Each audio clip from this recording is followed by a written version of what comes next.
Hello and welcome to episode 21 of When the Flames Go Up, the ATFC podcast with me, Will Brown. We've got quite a small episode today, just discussing the Dag Red away game, the end of season, the things that happened straight afterwards. Obviously, we had Boreham Wood going down, and of course, the Gateshead situation that meant that they couldn't be promoted from this league. We will meet them again next year. Aldershot finished 8th, so this one is a bit of a shorter one. But we also recorded straight after this our end of season awards. So I'm going to edit that and that'll be out next week. So that'll be episode 22. So keep an eye out for that. And then we'll have episode 23, probably the week after that, which is going to be our Aldershot all-time 11s, Forgotten Shots 11, which we recorded. It might be like 7 weeks ago. I've just not had time. So I'll finally get around to that. And then after that, we'll have a hiatus until there's some transfer news and rumours to discuss. And yeah, so thanks very much for listening and enjoy this episode. And there we have it, the end of the season. It was the end of the season. We tried to put as many caveats on it at the end of the season to say, end of the regular season, end of the, last home game, last away game of the regular season. It turned out to be that it was the last game. And what a fitting way for this Tommy Widdrington's first full season to end. But with a 3-3 draw away at Dagenham and Redbridge. A bit of a ding-dong battle. Great for the neutral. Terrible if you were a defensive coach. Not much in either department to write home about. But some good goals in there. It flitted between Dag Red and Aldershot. So Ini Effiong obviously opened a scoring to make it 1-0. And that's how it stayed till half time. Kean Harris scored on 50 minutes from the spot to make it 1-1. Laurent Tolage made it 2-1. And 10 minutes later, Dag Red had equalised. 10 minutes after that, they'd scored again in the 90+3. And Josh Barrett sealed the final points of the season with a brilliant free kick into the top right-hand corner. I guess the only way to describe it is a fitting way to end the season. Ian, how did you feel about the Dag Red game and the season being over? Yeah, bit sad how it ended, but yeah, very much 23-24 season summed up with Dagenham result, 3-3 draw. Plenty of goals. We found our scoring and shooting boots again. And of course, we let in 3 goals as well. So that feels very appropriate for end of season game. So been a great season, thoroughly enjoyed it. It's put a lot of fun back into watching Aldershot Town. And just a shame that it wasn't enough on the day, even if we had managed to win. Results elsewhere wouldn't have been good enough. And that late season slump sadly has cost us. Yeah, absolutely. So we went into that last game hoping and wishing that Eastleigh could do something at home to Halifax. That was put to bed. Well, 27th minute, they scored their first goal. Halifax go 1-0 up. So there's murmurings in the ground at Dag Red. And then they seal the deal in the second half with goals in the 61st and 70th minute to secure their place in the playoffs. Julian, I'll come to you next. How did you feel about that final game of the season? Yeah, I echo Ian's words, really. I've probably said it 2 or 3 times. I really believe that you deserve where you finish. And at the end of the day, we just come up short. Again, echo what Ian said there. That game, if there was ever a game, really summed up our season. Goals galore going in at both ends. And you're not being able to do what we really needed to do. I was just thinking about the Halifax situation as well. They had to go and win, knowing that we would probably get a result at Dagenham. They were playing a team that were on form. Eastleigh had won their last 3, and they've gone there, kept a clean sheet, and made it quite comfortable in the end. And I guess that's the difference between our season and theirs. But lots of positives. Just looking at some of the players' tweets, that they've all said pretty much the same thing.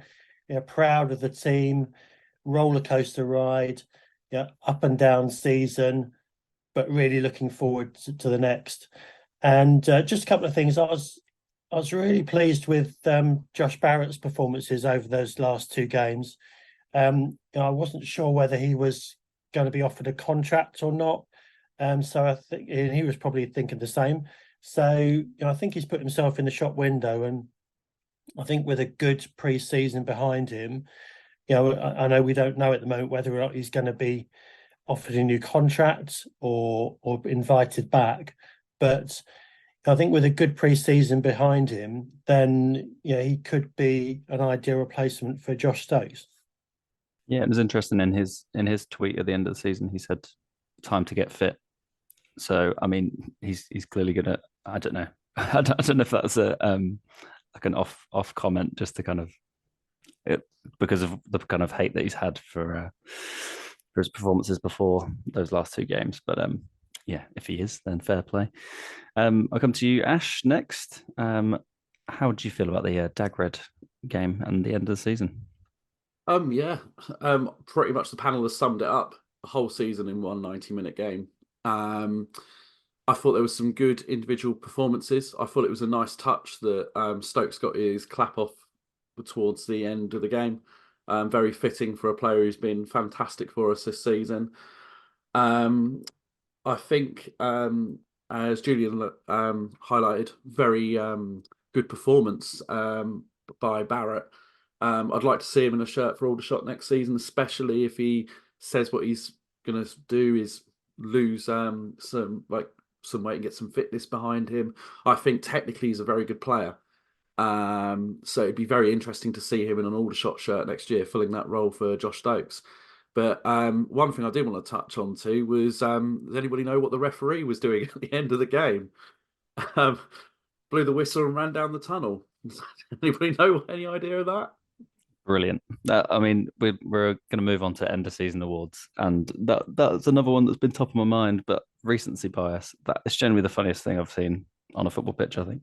But definitely this season, absolutely brilliant. A real sprint as well, and then blowing the whistle right on the line at the end to to signal full time. I thought it was just bad on the assistant refs, who then had to kind of like confusingly kind of like half jog off as well.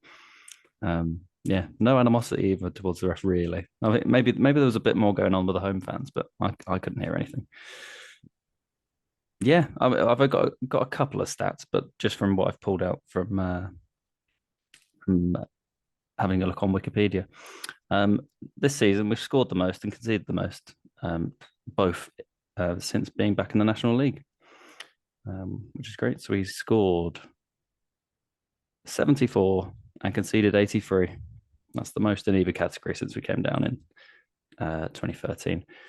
Ollie Harfield, the club, tweeted he played every minute of every game. That was 53 games, which is absolutely mad. What a marathon that is.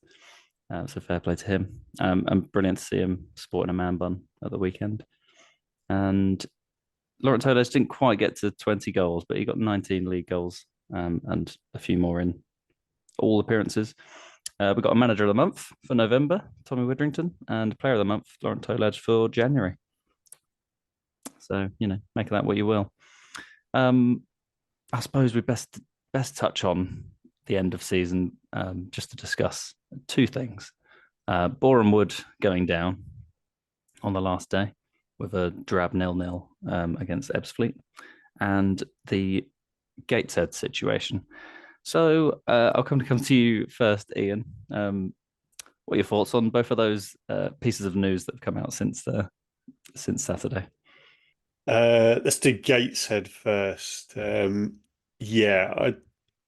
might seem a bit vindictive and a bit petty, but I'm actually quite enjoyed the fact that they haven't been able to take their place in the playoffs. I still feel very annoyed about making the trip there and the wasted journey, and the fact that they made all these accusations and that they tried to put that narrative out there that we didn't fancy it. So to see them not be able to take their place is quite enjoyable to see. The other thing is, like, they're very much like the Eastleigh of the Northeast, aren't they? That they don't have any fans, do they? That when there was all this abuse about Gateshead and saying we didn't fancy, every Twitter person I looked up saying this had a Sunderland or Newcastle in their Twitter bio. So they're very much, the Eastleigh of the Northeast. And I look forward to our battles with them next season.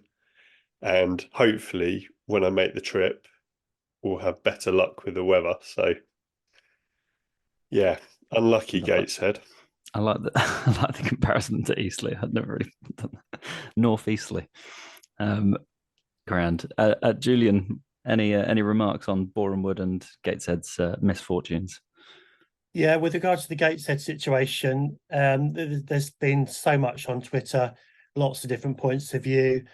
For me, initially, I was shocked and surprised that it was the first we heard about it was 3 days ago.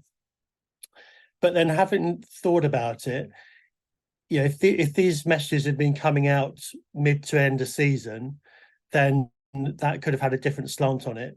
And you could argue that perhaps Gateshead, if they knew they weren't going to do it, would perhaps ease off a bit, which really annoys me because actually, if they'd done that, we would have been in there. So, a bit like Ian on this one, really pleased that they're not participating, and really looking forward to playing them next season. Lots of hoo-ha about whether the shots should have taken their place as well. And I'm going to go back to what I always say. I don't think we deserve to be in the playoffs based on 46 games. And where does it end? Basically, if we had got promoted by finishing 8th, it would have been all hell would have let loose, I think. So probably best that we leave that one alone and let the other playoff contenders do their thing. It's just been a farce, hasn't it? I mean, you could argue that Barnet now haven't got an advantage over Altrincham, even though they finished higher. They were hoping for that just one game and facing a team that had played 2 games. So lots of different views. Solihull are moaning because they've had to change their plans. It's just been a bit of a mess all round, really. So I think hopefully lessons have been learned from the National League. And I understand, although please correct me if I'm wrong, but I think the Gateshead situation has been sorted, and that the same thing happens next season. They will be free to contest the playoffs. Just with regard to Boreham Wood, I've almost got as much pleasure out of them being relegated as Gateshead not going up, if I'm being totally honest. So really pleased to see Boreham Wood go down. And I just keep looking at their list of players, and I'm still really struggling to understand how they've gone down. But be really interesting to see what happens over the summer, because there's going to be a lot of players there that I would suggest don't want to play at that level. There's going to be a few players that will, but I think they will lose the core of their team to the National League. And whether or not the chairman will throw some money at it and perhaps potentially offer them some really good incentives to stay for another season.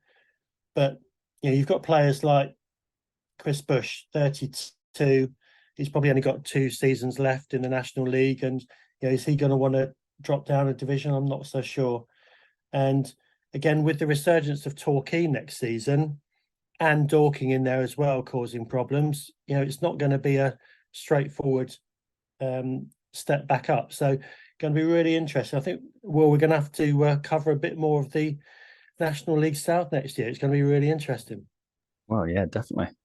You mentioned the farce, the National League. They've had a real nightmare because they did with the playoff situation. They did their first statement was contravened their rules anyway, with who would get the bye in the first place. So they then had to redo the final standings in order to get the correct bye for the teams, which is already a nightmare. And now they're kind of siding with the Premier League on the independent regulator and things. They're having a bit of a weird week, and I'm sure we'll cover it in more detail with in the off season.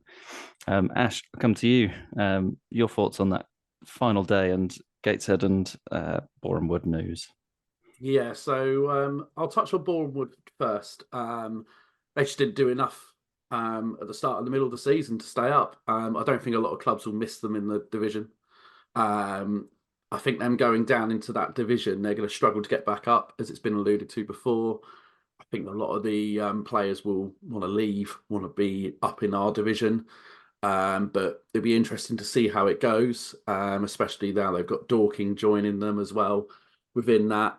The Gateshead situation, well, it's been covered by everybody here, really. After all the banter they gave us, to not be able to go into the Football League is, I thought, quite amusing. The National League have come to a decision which has annoyed everybody in the playoffs and us as well. So I don't know how they could have made a bigger mess if they tried. I know a lot of fan bases are very annoyed with the outcome. A lot of them did say that Aldershot should have took the place of the team in the playoffs, and that would have been the easy way. I'm on the same camp as Julian. Don't agree that we've done enough to justify our place. That's why our league position is where it's at. My question to everybody is, next season, on the unlikelihood that Gateshead win the league, but they're not allowed in the EFL, what happens to the automatic promotion spot? Because second place cannot take it because they're in the playoffs and cannot be removed from the playoffs. It's a great shout. To be fair, I did see some funny tweets about this that that they'll just revert to like none up, none down. Yeah, it'd be reprieve for 23rd in the Football League. They used to happen a lot in the 90s when somebody's ground wasn't good enough. I think Stevenage didn't go up, Macclesfield possibly. So it would be good news for Sutton United or Colchester United if it was this season. And yeah, I suppose it's worth mentioning the final day is this weekend for the League Two. Forest Green already down. Sutton were all but down. But Colchester played on Tuesday night at home to Doncaster, lost 4-1. So the goal difference swing is looking a little bit shaky. So keep an eye out for that one. Hopefully for me, because I want to go there and don't want to go back to Sutton, that Colchester come down. And I can't not mention that Doncaster won 10 in a row, which is mad. They're on an absolute best run for ages and in the playoffs. So, fair play to them. I think that's about it for a quick kind of roundup on National League things. Woking stayed up 3 points off by the end. And it's quite nice. It's quite weird seeing that Woking filed Ebbsfleet and York. I think at different points in the season were all completely doomed. And it's meant that, Boreham Wood going down on 52 points, which is quite... they've accumulated quite a bit and still gone down. So, Didn't we finish on 52 last season? Was it last season? Let's have a look, shall we? Might be a good shout. Or was it 54? Or you'll have to check for me, Will. Let's do it. Let's get some season stats. Yes, this was our 10th season in the National League. It just struck me now, and we're the longest serving. If you're keeping count. Last season, 53 points. In other seasons, when we got 52. No, that was the COVID year, and we've survived on 51, 53, and 56 previously.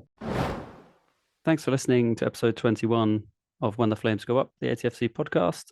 If you've got any correspondence, any questions, any debates, send to atfcpodcast@gmail.com and I'll pick them up and read them out. Thanks again, and speak to you on the next episode.